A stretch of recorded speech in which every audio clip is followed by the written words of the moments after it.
Everything depends on what Jamie does. This is the Chameleon Church Show for Tuesday, June 11th, 2019. I'm your host, Allan Aguirre, coming to you live and direct from Park City, Utah. We have our co-hosts, the Rabbi Darryl and Jamie. What kind of title should we give you, man? Should we give you a title of some sort? No title. No title. All right. No title, please. Servant of the Lord. Ooh, man of God. Hey, I didn't turn on my light. Do I need a light or am I good? Well, it depends on how much you want to see it. No, I think you're really good. Can't see you. Really? You can't see me very good? No, we see you good. Let's ask the chat, the live chat. Hey, can you guys see me okay, or should I put on my light?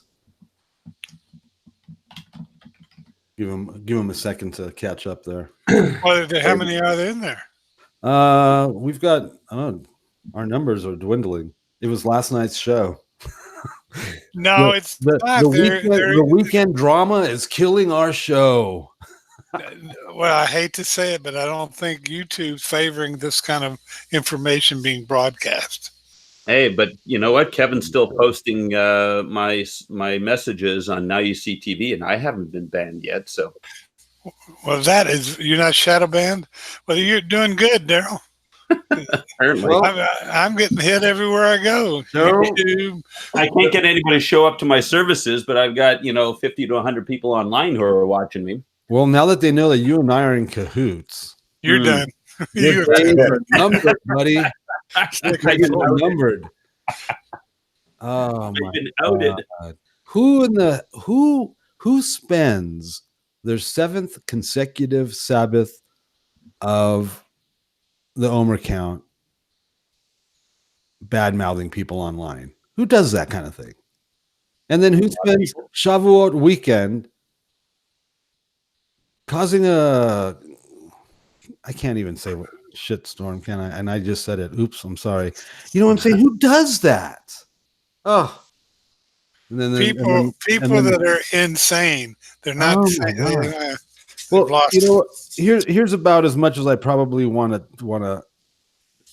Yeah, here's pretty much as much as I want to say about the weekend and last night's show, and that's, you know what? If you want to be represented personally and as a ministry by the woman that's causing all this stuff for the last 6 months and this guy that was on my interview show last night, if that's who you want representing you and your ministry, you can have them. Please, you can have them. I will hang out with Lance Wallnow, Chuck Pierce, Bill Johnson, Cindy Jacobs, Heidi Bay. I'll hang out with those guys any day over your insane demonic spirit all day long. Better is one day with them than 1,000 with you. Oh my gosh. It's tragic, dude. The people that we hang out with, we attract that kind of energy, and that's what we want to have. Because I tell you what, you can go on here and there is so much negative stuff out there. You just got to turn it off. Turn on even anything you turn on, YouTube or whatever. You really have to search for something that's going to pull good things in. Attitudes of gratitude, thankfulness, praising Yah. Where do you find it? Well, these people don't understand that. I mean, this guy came on there last night to out me and to warn everybody that I'm a false whatever. Somebody's asking, if you go to Take on the World TV on YouTube, that's another network, and I'll be working with them on another show or two. Take on the World TV. They also do a conference in Vermilion, Ohio in August. TakeOnTheWorld19.com. Anyway, these people don't understand that. They have no reasoning. There's no reasoning with these people. They don't have ears. It's insane. It's insane. And no matter how I try to explain myself last night, they don't care. Once they determine you're the enemy, there's no reasoning with these people. It's weird, man. This isn't foreign to me. There's a reason why I have avoided online Messianic communities, and this is that exact reason why. Because these people are not of sound mind or spirit. And the only reason why I got involved is because I had this book, and information that they really need this information, and oh, it's sad. It's really, Well, really, really, talking really. about your book, I just want to give you thanks and, give you a shout out for your book that you sent me on the feast, which I haven't read yet, but I'm going to get into this, and it's going to be fun. The feast is something that I've studied, so I really want to see the comparisons of what I know and what you've got in here. Awesome. And Thanks. this thing is spiritual. This is more along the lines of what we were talking about with Scott Pierce, Lance Walnu. They're covering the points that you're hitting in here, and I love it because you're bringing a personal view of how you went through it and how you saw how these demonic forces are taking over these different fields, like in musicians, such power, such emotion, such, you can just control so many minds, if you will, with music. And it's something that Lucifer, that's why he was ahead of it. We got to just get back and really understand this is something people need to read. This is something everybody that, listens to a lot of music ought to read this. All right, that's it. Wow. Thanks, man. I greatly appreciate it. And what's really, what's really prophetic? I'm getting in trouble for being that guy, apparently. But everything I just experienced in the last 72 hours is in that book. I addressed it in that book.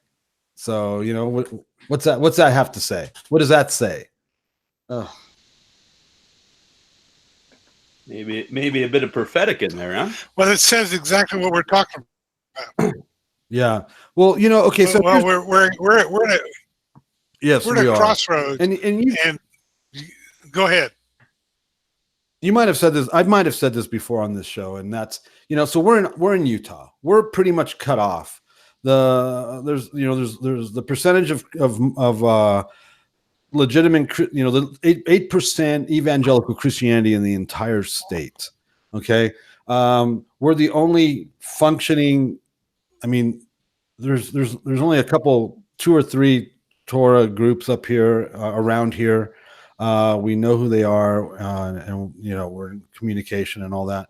There's a lot of crazy people out there too doing the Torah stuff. We stay away from them.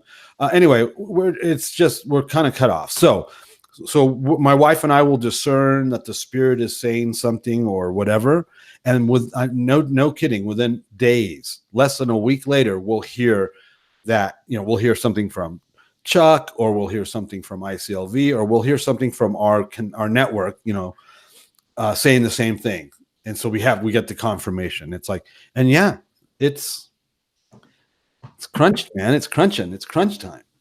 Well, this is really interesting because I kind of want to, I do a podcast thing with a guy that is a retired Marine who's a major, went through, he didn't go through Vietnam, but he went through Afghanistan. He went through Iraq. He went 22 years of it. And he, was about 30 years of his life he spent in the Mormon church. And he came to a realization this isn't true, the things that they were saying. So he left it. And in doing that, it changed everything in his life. But he really does a lot of research study on what's going on in the country. And he has the right attitude towards patriotism. I mean, he has the right attitude about our country.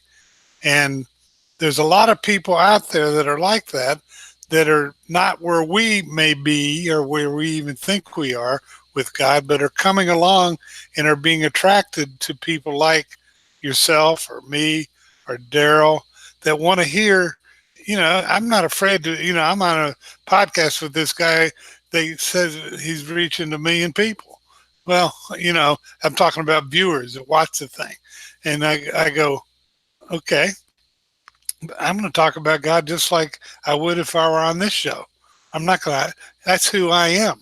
And I think that that's the way it's coming. It's coming where there's no cover up about anything. I mean, either you're darkness or you're light.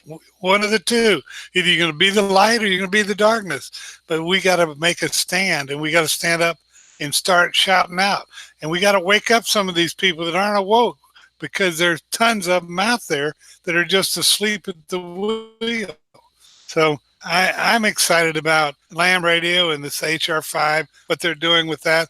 But that's just the beginning, because, you know, this whole situation is just so deep and corrupted that, you know, we've got to all come together. I got a brother that's not religious, and he's not, you know, he wasn't really what we'd call red-pilled, you know, when I moved here. He's got an earful now. But he's starting to see the light. He's a retired doctor, you know, he's seeing it. There's people that are seeing it all over our country.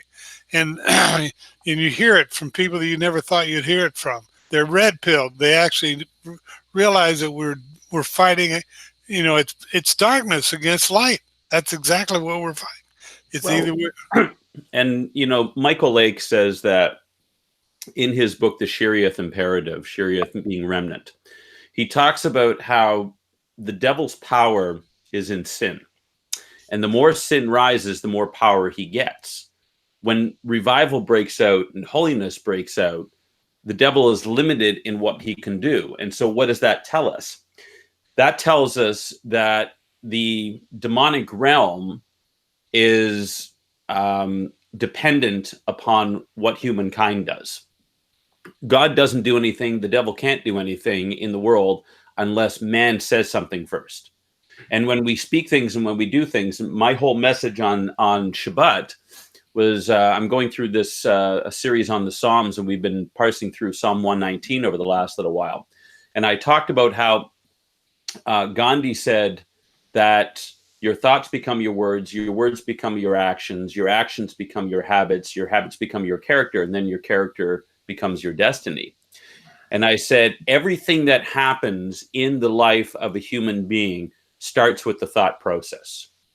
And that's why Paul says in 2 Corinthians 10:5, we must take every thought captive. We got to bring it under the obedience of Messiah. And physiologically, what most people don't realize is that our brains are wired to have an emotional response to a thought before it gets to the logic center. So it's like when the thought comes into the brain, the intake center, it's emotional. Then it goes to the processing center, but most people never get to that point where they can actually take the thought captive. And so what's happening is that the more people have been indoctrinated, the more the lie has been, 40% of Americans now say they identify as socialist? Like, are they on drugs? Have they not witnessed what's going on just south of the border in Venezuela? Have they not witnessed what happened? Oh, that's not true socialism. Yes, it is.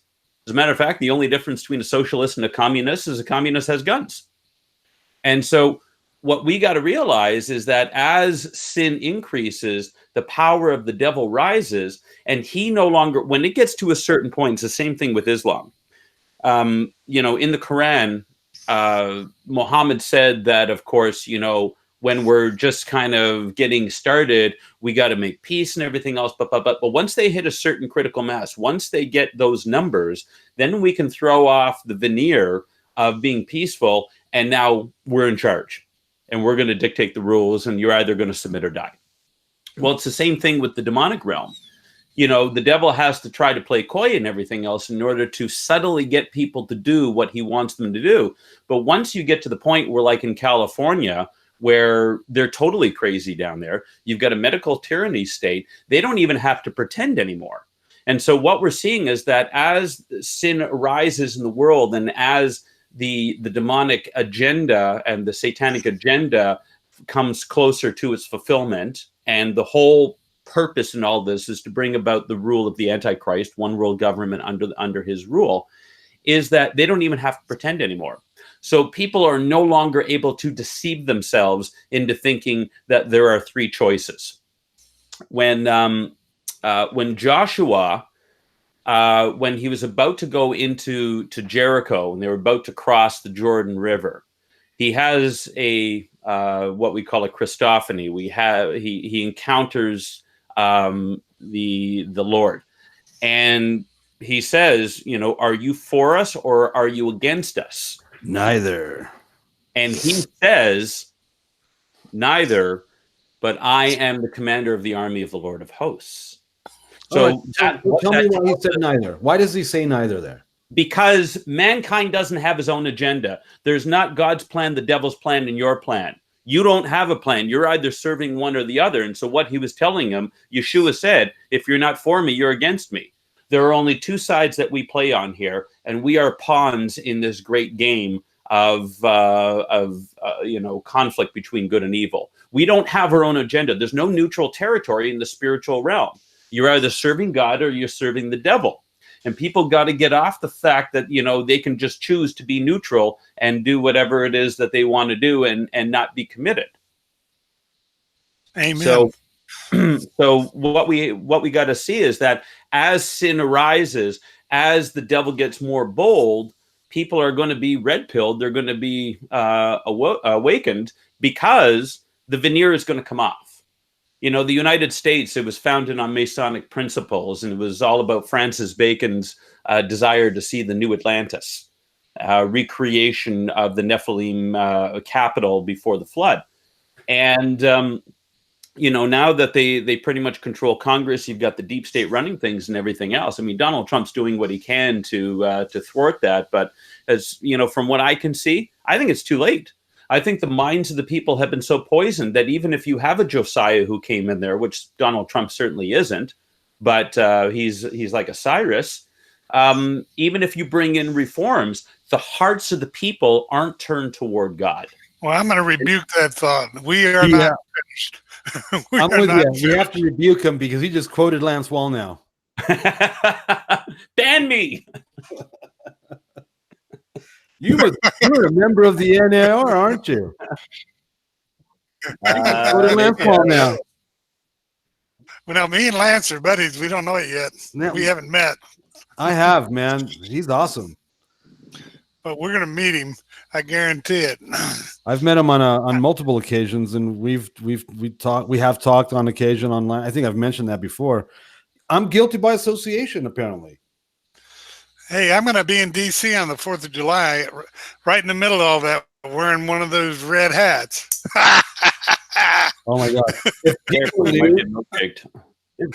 They like to pick on old men. We'll see what happens when they grab this old man. So, but, what I'm trying to say is that we're in a situation right now where the gloves are off. Everything is becoming apparent, and people are going to have to make a choice. There's no more, well, I just don't want to deal with it. You're going to have to deal with it. And God is forcing the issue. I keep saying that Justin Trudeau is a wake-up call to the church in Canada. We've been asleep for so long up here that God gave us the most radical prime minister, totalitarian, lover of everything demonic in this country's history. There's no even pretending anymore. And he's Donald your Obama. You got Obama. We did. We did without the charisma. Yeah. I don't even know if that guy. Don't even talk to me about that guy. No, I mean, it's terrible. We got preachers who are now being arrested in the streets for simply preaching God's love. There was a guy last week in Toronto who was, speaking out on, now it's Gay Pride Month. It's not just day or week anymore. It's a whole month. So he's out there on the streets and he's just saying God loves you. And I think from what I understand, I haven't verified this, but from what I understand, he was arrested by a homosexual cop. And they charged him with hate crimes. Anything you do to say something about the Lord is hatred. Well, if you actually took a step back and you looked at what was going on, you would realize that God is love and what he's saying is loving. But the hearts and the minds of the people have been so corrupted. God gave them over to a depraved mind. There's no reaching them anymore. And so God says, okay, fine. If that's what you want, that's what you're going to get. But then don't complain when you don't get the results that you want. When you're, it says that actually it was just an article on Steve Quayle this morning. And the headline is that Venezuelans are now regretting that they let Maduro take the guns. Well, no kidding. And the U.S. is going to regret it when they give permission to the government to take the guns there too. Over with this, you ain't going to see that happen. There's too many rednecks out there. I've been told multiple times by the left, people that I know that are left, our goal is not to take your guns. We just want regulation. And I'm like, mm-hmm. Mm-hmm. What are you going to do with the regulation once you get it? Okay. Mm-hmm. You know, this is a good conversation. No, it's not. It's depressing. Chameleon Church isn't supposed to be depressing. Well, it's what it is good because we're alive and we're talking about what we can do about it. We can do about it by waking people up. No, you can't talk about. You can't talk about waking people or what we can do about it, because if we really seriously talk about what we can do about it, the 7 mountains will come up, and that's NAR. So Allan, what are the 7 mountains? Well, see, right? And see, that's the thing, right? So I'm being blasted by a bunch of conspiracy theorists, right? They thrive on conspiracy. And, deep state this and Illuminati this and all this crazy insanity over there, right? Okay, well, what are you doing about it?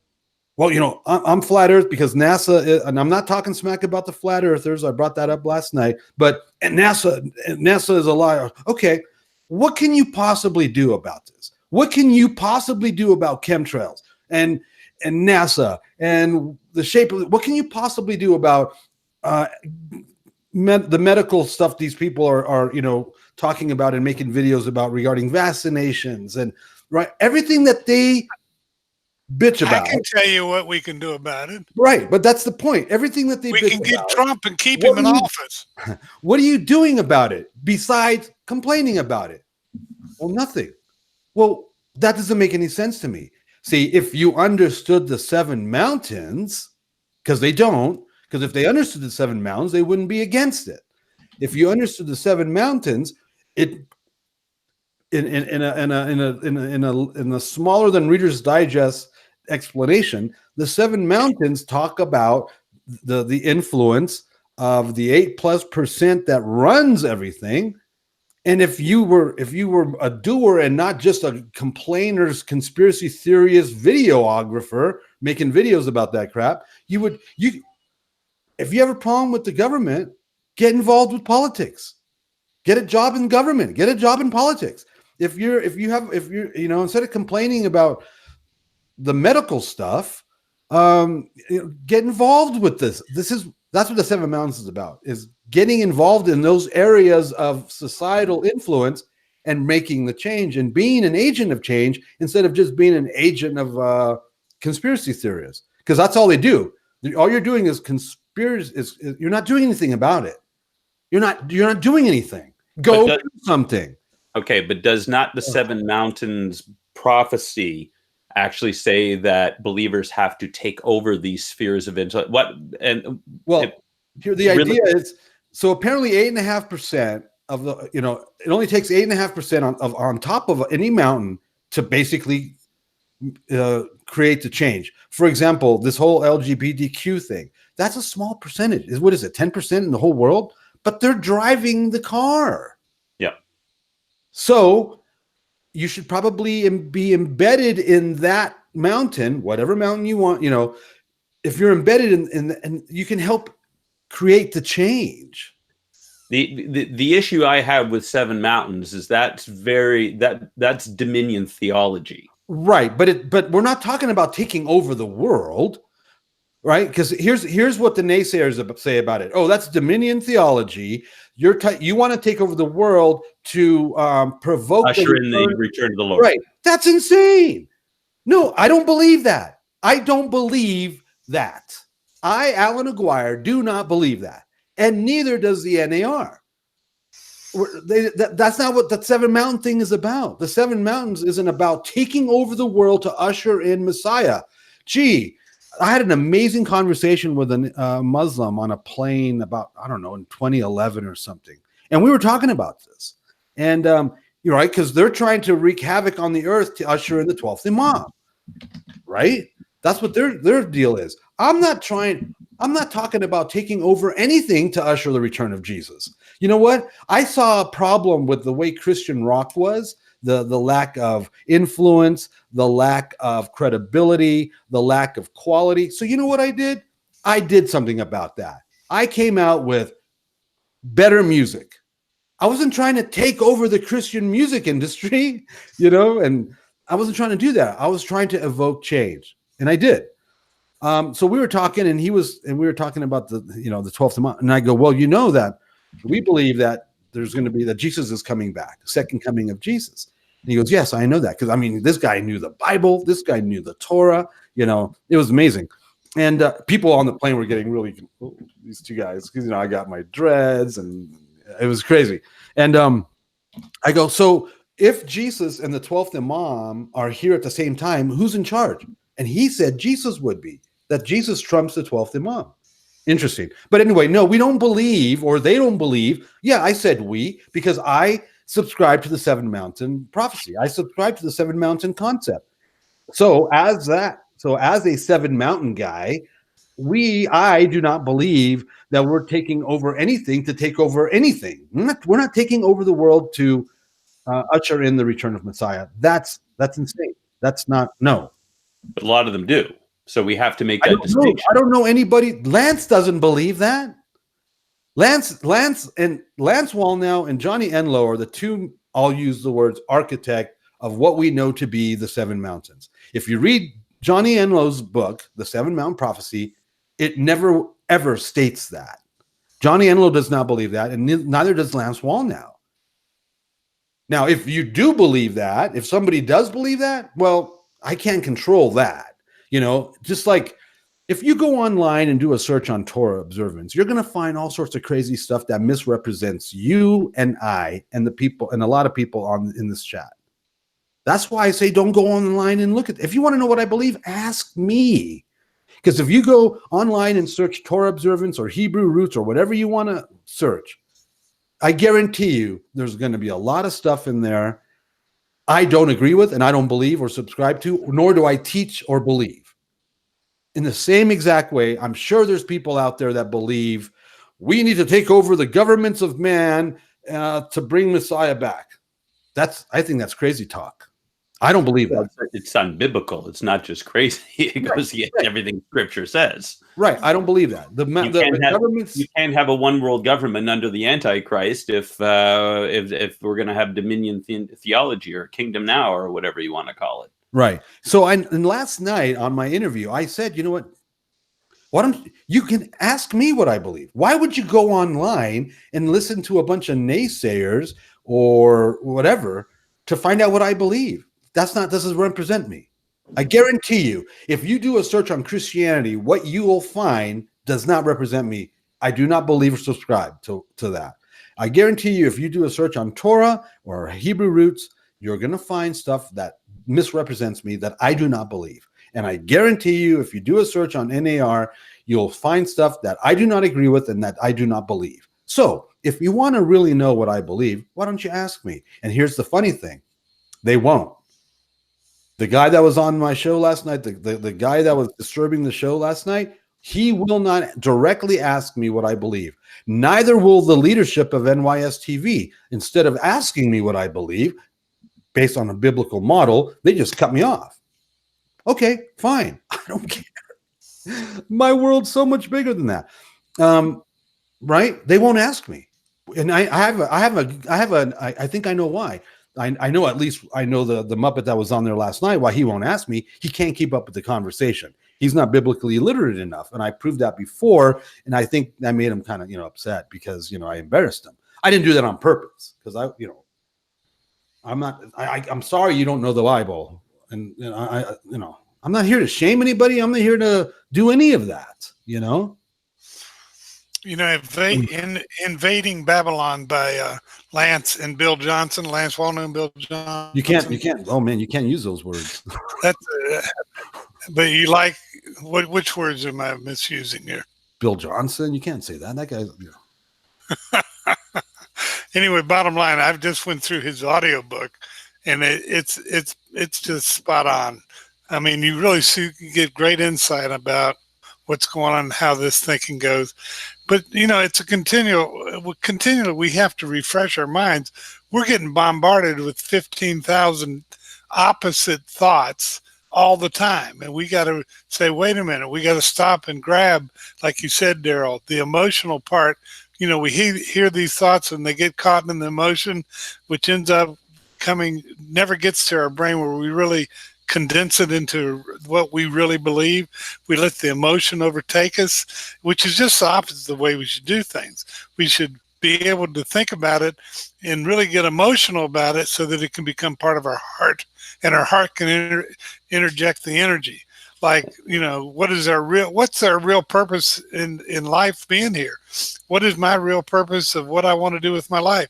Is it to really, truly love God with all my heart, hear Israel, and love God with all my heart, all my mind, all my soul, and love my neighbor as myself? Or is that just words that I'm saying? Have I issued in the emotion and the feeling to make that a part of my heart, to write it inscripted on my heart, so the energy that I have in this body actually executes and comes out of me in the way that people see, feel, and are communicated with? This makes a big difference, makes a huge difference, because we are only what we believe. We are what we think. And how do we get all that? We get it from what we put in our heads, and from the Ruach HaKodesh, from the Spirit of the living God. And it's coming down now to where we get filled with the right spirit, or we're going to listen and get filled with the wrong spirit. We got to be able to discern and filter and be able to put the things in the right perspective.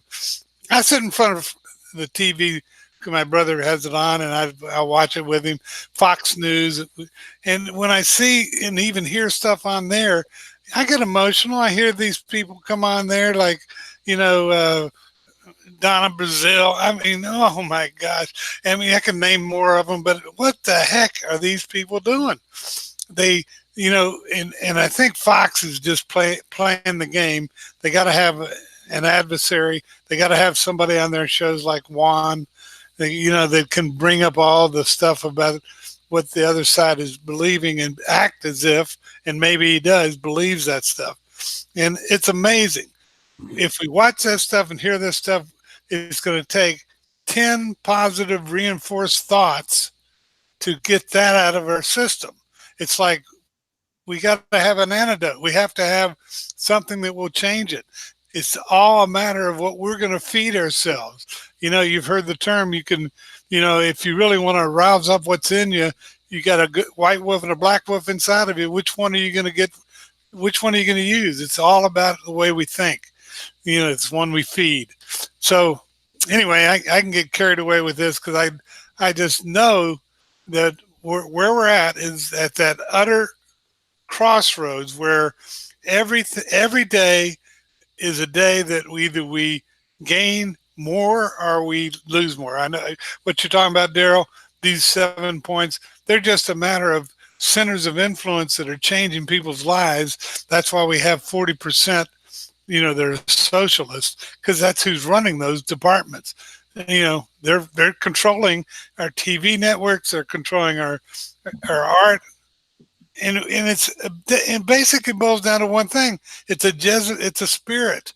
The spirit of Satan is operating huge in this country. Spirit of Jezebel, spirit of Baal, because and it's on the rise. And it's on the rise. And the reason it is because people are allowing it. This LBGT, what's it about? For me not to reproduce as a man, or me not to be a man but to be a woman, and all that craziness is only for one thing. It's what Satan wants them to do, because he wants to destroy the ability that God gave us to reproduce. He wants to get rid of those free will thinking souls that are being created, that he's allowed them to choose him instead of Satan. Satan wants to either kill them, eat them, use that energy so he can get stronger, whatever he does with all that, or let them grow up and then deal with them, misuse them. The So spirit of Jezebel is to take out the prophets. Mm-hmm. And yeah, Jezebel is a new name this weekend.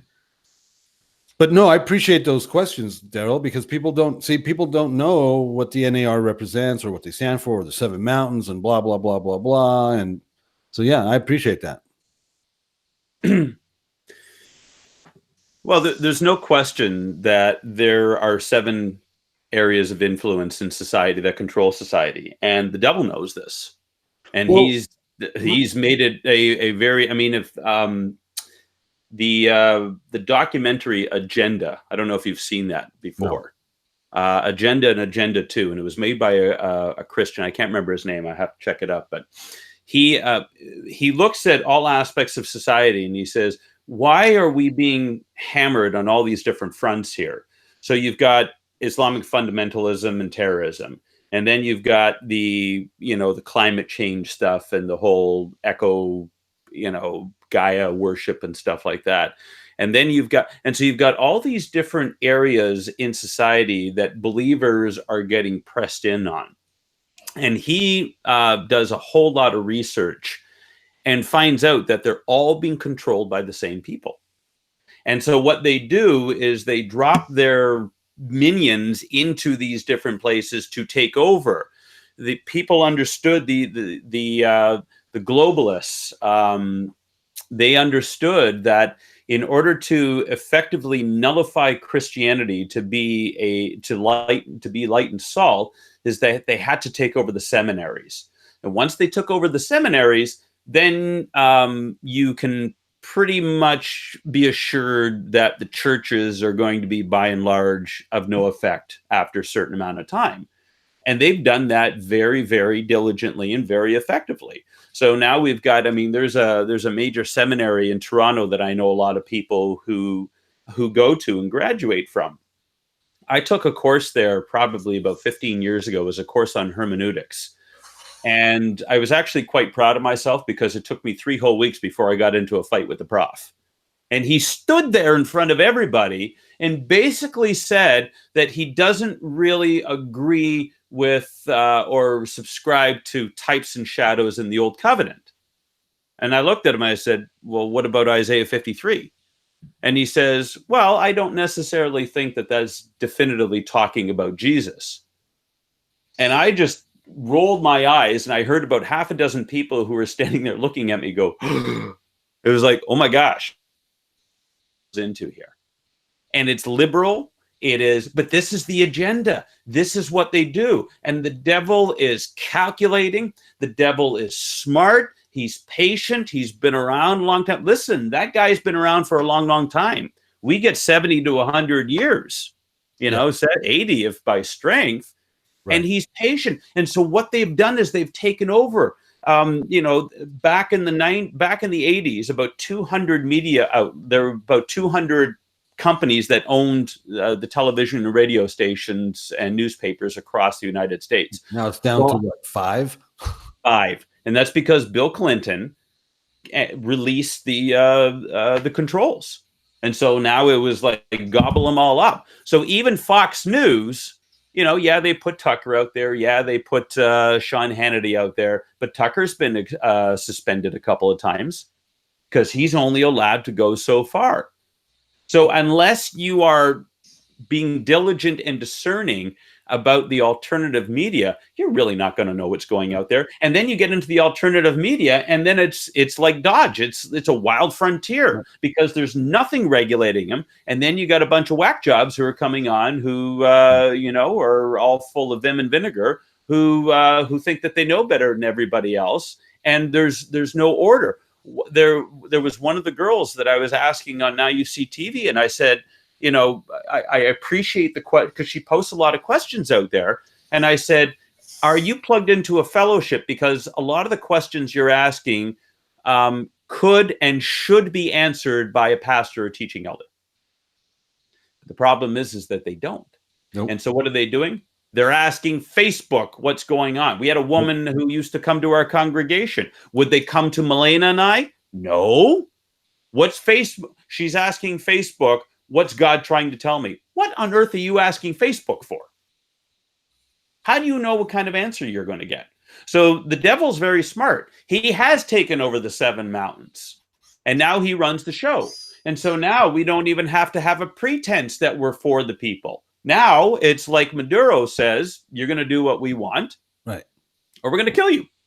right. Simple as And that what you just said. Well, first of all, like you said, Fox is even owned by one of these, and they're only allowed to go so far. It sounds like we're in the Matrix. I mean, if you go watch the first Matrix, you just described it. Yep. And that's what the 7 Mountains is about. It's about going in there and being able to change in that regard. So yes, we do have to, number one, go where the Spirit leads us, because Absolutely. if He's called us to be an influencer in a certain, first of all, we got to be praying for these things. Right. It says that Torah says that, well, 1 Corinthians 13, Romans 13 rather, says we need to be praying for our leaders. We need to be submitting to them. Torah says you don't speak evil of a leader. And one of the things I covered in my message on Shabbat is that I don't care what you think of your leader. You don't speak against him. You can talk about against what he does or what she does, but we don't speak evil of their character because God has put that person there. Right. And Romans 13 says that, do they have the sword for nothing? Why do we have Justin Trudeau? Because the church has been asleep. And so now the devil has put his guy in there that God has allowed, because this is what society wants. People want abortion. People want to be able to choose to murder their babies. And so God has allowed a man to come in there who is the most radical and aggressive in supporting abortion around the world that we've ever seen, where he even lectures Mike Pence on it when they're having a discussion about something or other.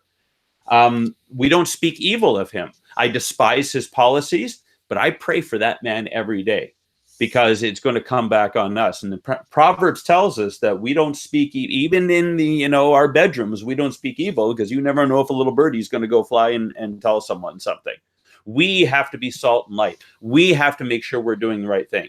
I'm getting together with soon for coffee next week with a man who is running for federal politics in my riding. Good guy, but I keep encouraging him. This is what you need to focus on. Am I getting involved in politics? No, but I'm certainly trying to influence that sector. Sure. And that's what that's about. Yeah. I mean, it really is. It's not about anything. It's nothing weird. Oh my gosh. And again, like you said, I have no ill will towards NYSTV or its leaders, John Pounder. I pray blessing over. I've met John. I absolutely believe that John loves the Lord, that he's a godly husband, a godly father, a godly man. And so I pray blessing over him and all that the Lord would have him do. I just wished he would have talked to me, but that's all right. Whatever. It's going to get worse. Well, of course it's going to get worse, because dominion theology is foolishness. We're not meant to take over the world. It's Yeshua who's going to come back and straighten it all out.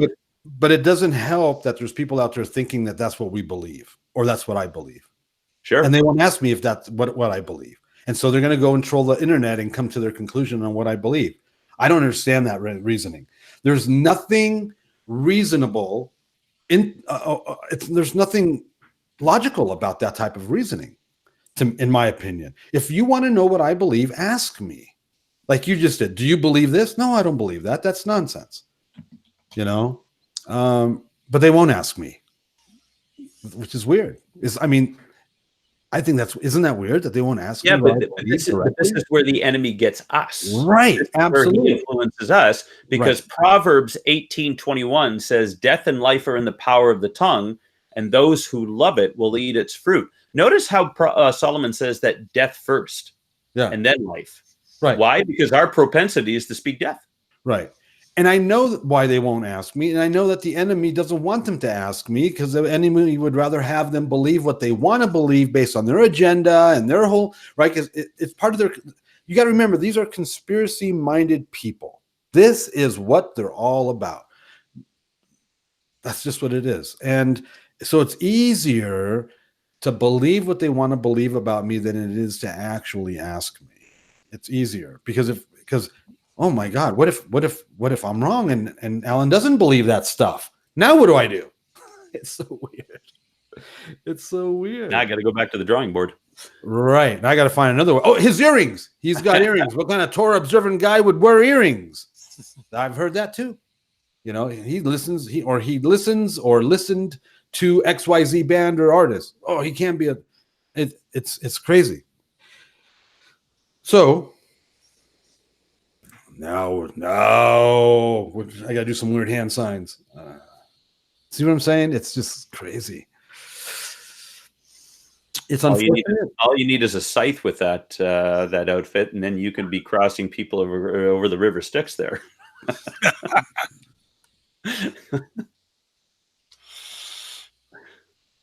Oh man, it sucks. You know, and here's why it sucks. It's tiring. Why are people so dumb? Why do people allow the enemy to use them like that? You know, why don't people have discernment? Why do people insist on doing that versus the right thing? Because it's such a drag. It takes work to bridle the tongue, James says, is hard work. It's easier to let it go and to speak our mind. And, people who struggle with anger issues, for instance, you can actually feel the anger going off inside of you like a volcano, and you just got to let it out. Corralling that, bringing that under control, bringing it under the obedience of Messiah. There are all kinds of times throughout the day, and, when I'm dealing with congregants and stuff like that, there's a reason why Yeshua calls us sheep. Yeah, I know. There's a good reason for that, because sheep are dumb. Yes, I know. Okay. And if you've ever studied Psalm 23 and realizing there's an amazing book out there on Psalm 23. It was an engineer guy who back in the 70s decided he was going to give that all up and went and became a shepherd, and then wrote a book all about how sheep behave, right, and what David's talking about. And so when Yeshua says, my sheep can't make a decision independently to save their lives. They'll do everything that is wrong because that is their tendency. And, I see it with my cats too. I mean, if I've got one of them, if there is something that she's not supposed to be into, guaranteed she's going to be into it. And that's just our nature, because we don't take every thought captive. We don't bring it under the obedience of Messiah. We don't line up. None of us are like Spock. Okay. That's not logical. Who cares about logic? And the more we get excited about this stuff, and the more we get caught up in this stuff, and the more we get led into the craziness of it, the less and less analytically we are thinking about things. Yeah. The whole reason why we have to study Torah, the whole reason we have to be, not just hearers of the word and doers of the word, is because God says, unless you learn to control your emotions, you're always going to struggle and you're always going to fail in life. Yeah. Because we have to fight against our nature, and our nature, the flesh, the old man, is constantly opposed to the things of God. And people don't want to do it. It's hard work. So it's easier to get caught up in the gossip mill, because then, it says in Proverbs, I think it's 26, which says that, gossip is like a tasty morsel, and it goes down to the innermost being. The reason why people love gossip, because it's so easy. Yeah. And it's not because they're, I just spent the last 3 days being attacked. It's not because they're coming after me. That's not my reasoning for talking about this. That's been happening for decades. It truly saddens me to see where people are that claim to be brethren. Mm-hmm. Because my desire for the brethren, I've been in public ministry for how long? It's for them to come to the full knowledge and understanding of Messiah, and to walk in, you know what I'm saying? Now, this is the pastor side of me, and you only get it in blips. You know what I'm saying? That's what breaks my heart. It's like, wow, all you have to do, because you know what? Let's say I am wrong. Let's say I'm 100% wrong on everything. The way you're coming at me isn't going to attract me to your God or to your version of Messiah. It's just not, because you're not being nice about it. You're not even being, logically mature about it. It's weird. Because you know what? Because if you're doing that to me, you're doing it to other people, and you're misrepresenting my God, and that makes my job harder. And you're only hurting yourself. I have thick skin, dude. I was in rock and roll for more than half my life. You can do whatever you want. You can say whatever you want. But you're only hurting yourself, and that's a drag. And you're misrepresenting my God, and that really bothers me. We can't have an influence in society if we can't even get our own house in order. That's why 1 Timothy 3 talks about the conditions for being an elder you have to have your house in order. You can't be subject to all kinds of addictions and running around and having chaos and your kids out of control, and then expect to lead the house of God, because the house of God really just represents a whole lot more children. In ministry, my wife looks after the kids, and I look after the kids in adult bodies. There's not really a whole lot of difference, I find, in a lot of cases. Yeah. And that's because people have never disciplined themselves. I am having a war with my son right now on disciplining him, because he is prone to procrastination. He's distracted, lack of focus. And I'm having to constantly explain to him, unless you discipline yourself, and Hebrews 12:11 is very clear. Discipline sucks. If you want the new Weinberg version, yeah.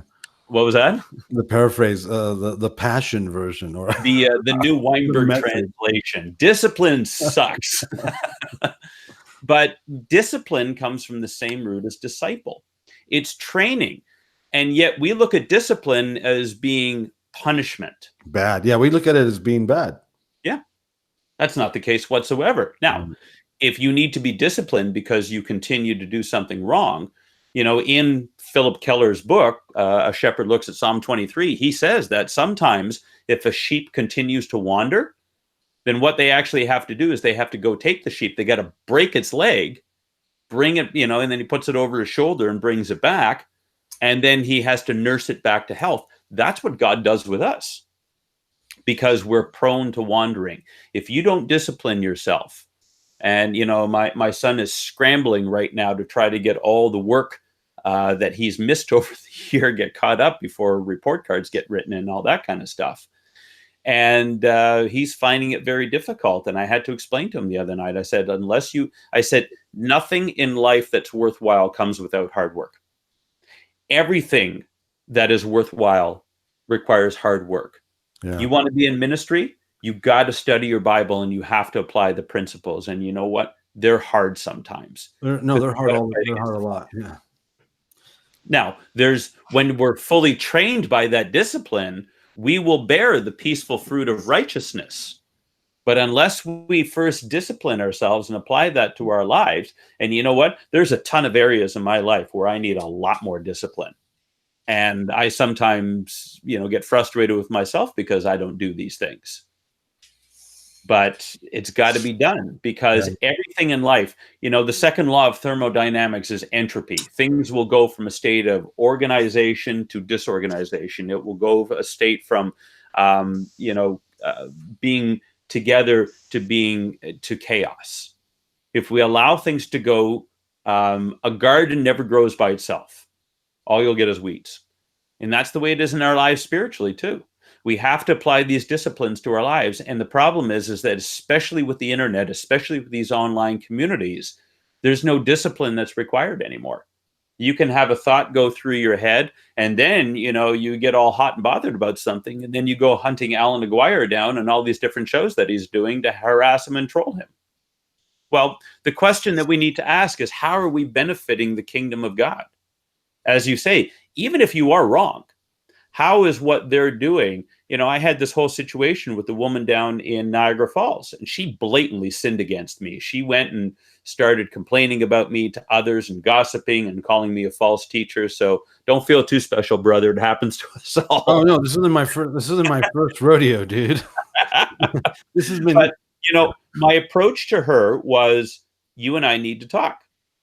Well, I'm not comfortable with talking to a man and blah, blah, blah. I said, my wife will be there. Don't you worry about it. Listen, I'm going to accommodate you, but Matthew 18 lays it out for us. If your brother offends you, you go to him, not everybody else. And then if he doesn't repent, you go to 2 or 3 witnesses. And if he doesn't repent, then you take it to the church. And by the way, when it says go to the church, you go to the leadership. You don't air your dirty laundry in front of everybody else. Well, see, that's why so here's, and I've mentioned this before on here when this stuff started happening. And I mentioned in my book, these people consider Facebook their church. Mm-hmm. Yeah, that's scary. No, that's terrifying. Absolutely terrifying. Mm-hmm. I can't help you. It's like that guy. I don't believe Isaiah 53 is about Jesus. I can't help you. I don't believe speaking in tongues is what you believe speaking in tongues is. I can't help you. But you want to make it an issue of contention. Okay, I can't help you. I believe this about the NAR, and so I believe this about you. Okay, I just explained to you that I don't believe that, and that what you believe isn't necessarily true, and I don't agree with that. I'm on your side. I think that's crazy. Mm-hmm. But I'm still wrong. I can't help you. I can explain it to you, but I can't help you, and I can't help you understand it. That's what we're dealing with. See, that's the issue. That's what we're dealing with. It all comes down to discipline. Yeah. And the reason why people don't want to be part of a community is because there's accountability. They don't want to be under authority. Yeah. That's your first clue. And this is true. And see, the woman that's been coming at me for 6 months has had every group that, I guess she was involved with 2 or 3 groups before she came to us. This has happened with her with every single group. She'll bring up questions. They're not necessarily questions. They'll go, hey, you need to chill out. She'll attack them. And they're like, hey, she'll escalate. Hey, you know what? Don't come back. Oh, woe is me. I'm being persecuted. Well, this has happened every single time. This is what she's told me. I've got the conversations. They don't want to be under authority. And the reason why we had a fallout is because we brought correction. Hey, you can't do that. Hey, you don't want to talk like that. Hey, and that, I blew it. I blew it because I brought correction into her life. These people are not under authority. They don't want to be under authority. They don't like correction. They're lawless. They're lawless in the law.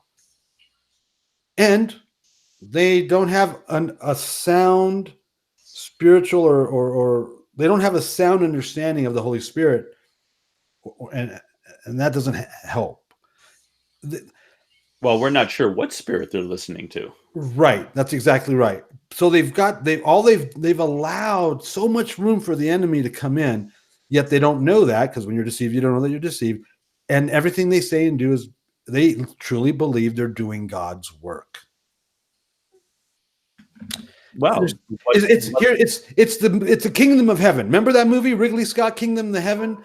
The Muppet that yells, God wills it, the loudest, they're going to go with that guy. That's what that is. I mean, John, but Yeshua warns about this. John 16 says, these things I have spoken to you, that you may be kept from stumbling. They will make you outcasts from the synagogue, so that's people in the synagogue. But an hour is coming for everyone who kills you think that he's offering service to God. They do these things because they have not known the Father or me. Who'd have thunk it? It's actually in the Bible that this was going to happen. Jamie, help us here, man. We're drowning in ourselves. Well, what's being said about Facebook, the Facebook thing truly has become I love Facebook. It is the greatest thing that's ever happened, the smartest thing that's ever happened. The fact that he's pulled. I'm an internet guy. I love Facebook. Go on. Well, the problem is that because too many people, too much power goes to, and especially given in the wrong hands without any regulation, without any, you know what I'm saying. But the bottom line is, a church is being channeled by the people that are running Facebook.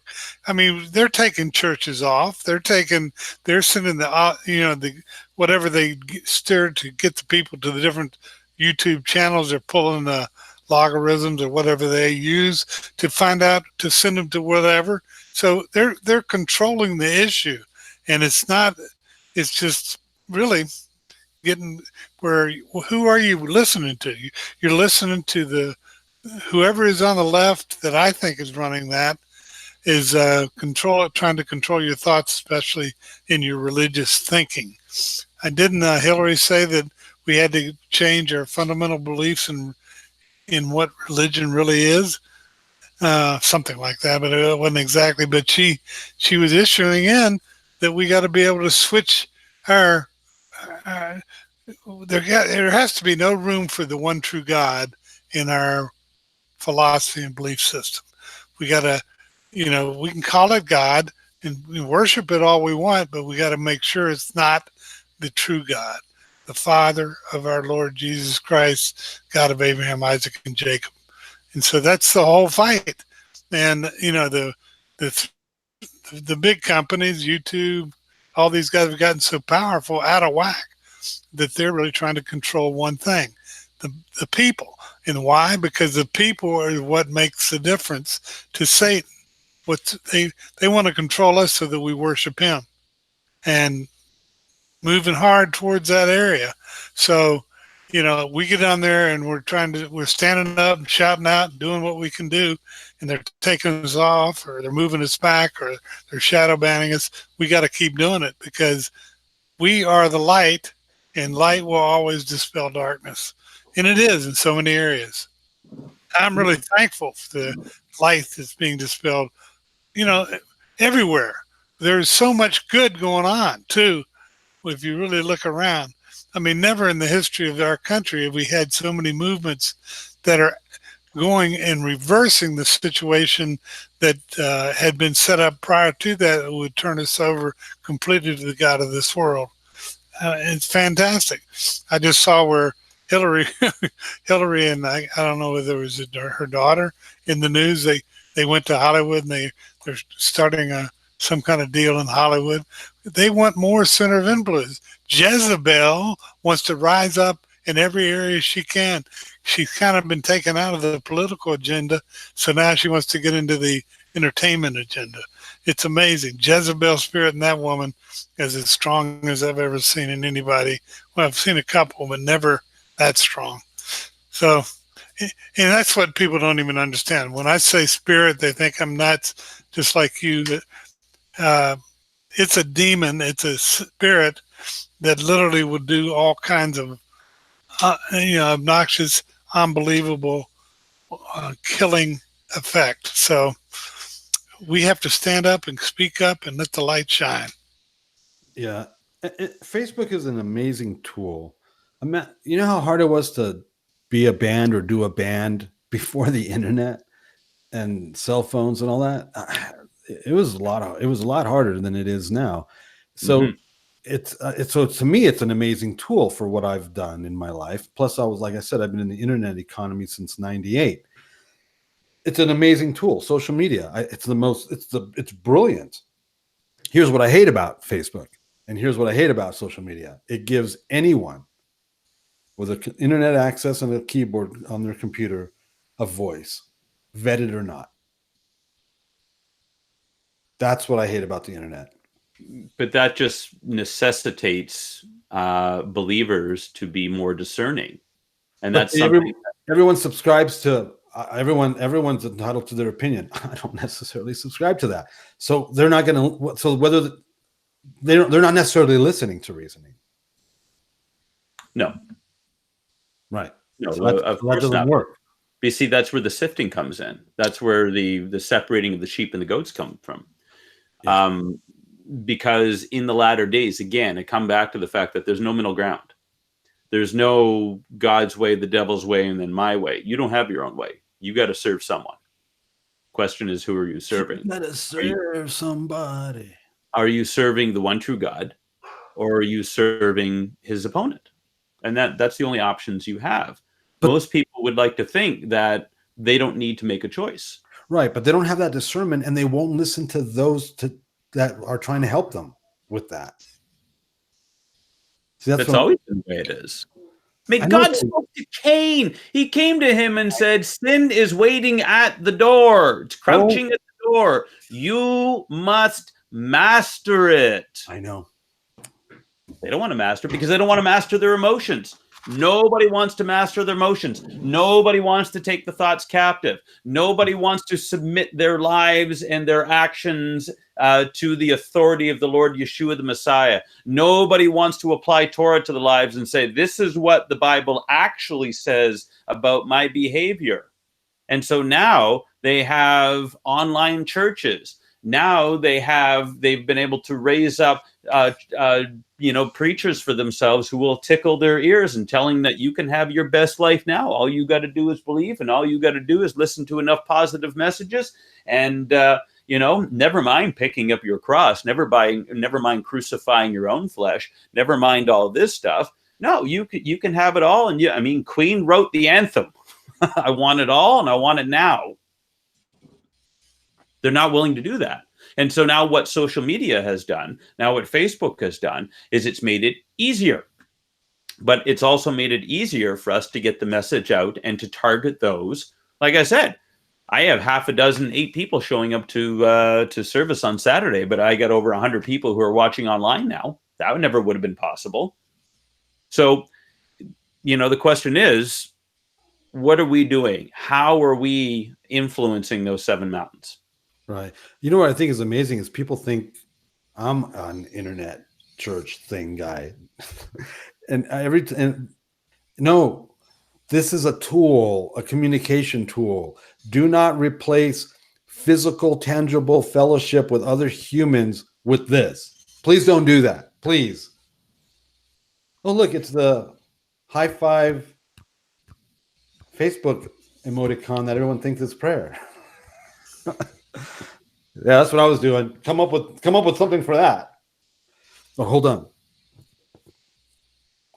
Anyway, do not substitute the internet for fellowship. And I understand some people can't get to places. I understand that.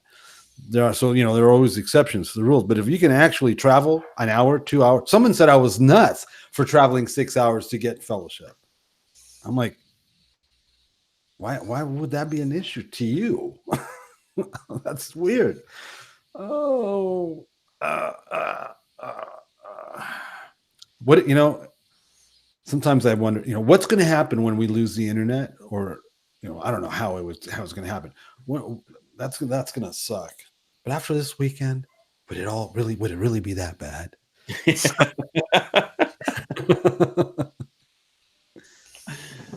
Maybe it's not such a big deal after all. So the Torah portion, Nazarite vow. I love the Nazarite thing. Hey, if you want to get deeper with me, do the Nazarite vow. That's what God says. Not mandatory. I think that's awesome. That whole thing, that's the whole Rastafarian basis right there. Nazarite vow. Dreads and all that stuff. Yeah. Do you guys know that? Yeah, it's true. So isn't it interesting? Samson's mother was barren, and so was Elizabeth before having them both. Mm-hmm. And they're Nazarites. I think that's interesting. A barren woman gives birth to like super Torah guys. It's pretty wild. Well, there we got the Torah portion in. Well, I think that's because that one of the ways that the enemy always attacks is through infertility, through barrenness. And sometimes God allows that. Samuel, the same thing. God uses that to overcome the enemy, to produce someone who's going to do some amazing things. Yeah, and he's all about us being able to say, look what the Lord has done. That's what he said to the demoniac. He wanted to follow him, and he says, no, you go back and tell him how the Lord had mercy on you. Right. You go be a testimony. Yeah. Hey, look at Jamie says, Jamie is too quiet today. Actually, he's spoken more today than he normally does. Isn't that true, Earl? It is true. It's It very is true. Oh my gosh, I love true. you guys. Hey, thanks for having sound reasoning, you guys. I appreciate it. Well, Hey, so we should probably shout out to all those people that are on there. Like Jane. Is it Jane Parnell or whoever? Shout out to you, Jane. Desiree Reeves. Shout out to Desiree. Shout out to those wonderful people that are chatting over there on our channel. Yeah, I know that you enjoy that, Alan. They said Alan's getting old. Is that what they said a little bit? They said that. Somebody said that. I think they actually said Alan is old, not getting old. And Darryl, I want to tell you how my gratitude to you. You always have so many good insights, verses. You have a lot of learning in similar things that I'm interested in. That you're always reading the right books. You're always questing for more information. I like it. It's good to have you two guys on this show. Used to be a good show when I had it, but now I really like it. Oh my gosh. Hey, so next week I'll be in North Carolina at the Rude Awakening Studios. So Darryl, I'm going to need for you to man the controls and call me in on Chameleon Church so I can do it on my phone. Yep. I don't know if I'll be in the studio at that time because I'm going to be in the future. I'll be in Eastern time. What time is that then? It's 9:45, right? Yeah. So I don't know if I'll be in the studio or in my hotel. Either way, that's how next week's show is going to look. So. Yeah, I'm going to be in Florida. Anybody near Orlando? I'm going to be in Orlando for 4 days. A little trip down there for some business that I'm doing. But really what I'd also like to shout out to you is that I have on Facebook on Steve Motley's timeline, we're doing a podcast type of thing almost every day. If you're interested in some things in politics, also some real good insight on other things, check us out on Steve Motley. So be sure to subscribe, like, share. Check out Messianic Lamb Radio Video Network. Lamb Radio, what's the website? I don't know. Messianic Lamb Radio. That's right. MessianicLambRadio.com. It's always good to have one smart guy in the crowd. It does. Hey, and then Desiree is saying, I'll be in Ohio. I'll be at Take on the World 19. So, and yes, I'll be back on Rude. We're going to film it next week. So thank you, everyone. Thanks for the chat, guys. I appreciate it. And you guys all have an amazing week. And hey, we're now in at that 3 month period between the feasts. So make it a good one. Blessing. We had a good Shavuot celebration on Sunday. Had a bunch of people over for dinner, and it's all about the fellowship. It's all about community. I believe that.